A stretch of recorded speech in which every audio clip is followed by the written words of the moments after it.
Ćao svima ljudi, mi smo Kudi Gameri. Evo nas u trećoj epizodi, da, naravno, genija, pauz. Neću da ti aplaudiram. Što?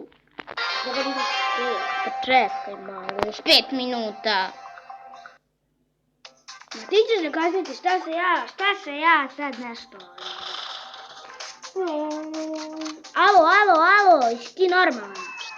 Ma šta se krije? Ludače. Dolazi, prati mene.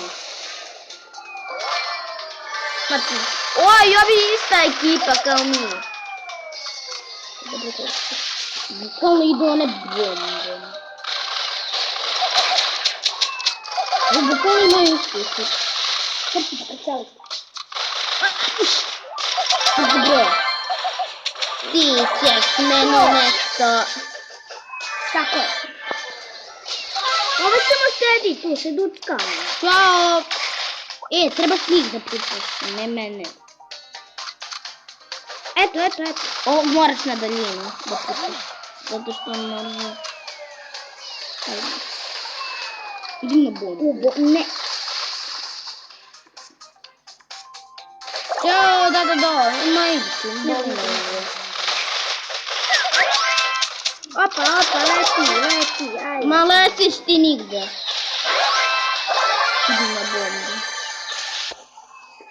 Ovog na daljinu. Brate. Prosto podimo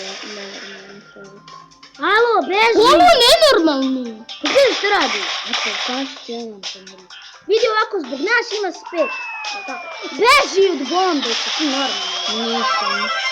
Eto. Hvala što ti ostaži urati. Ne mogu ti čuo.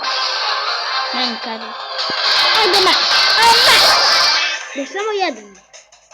13, 12, 10, 9, 8,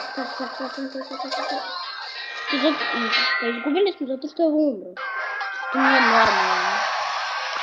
samo puš 4. Brate, moraš da ideš s kola zdravo. Ljudi, 3, 4, 7, čao!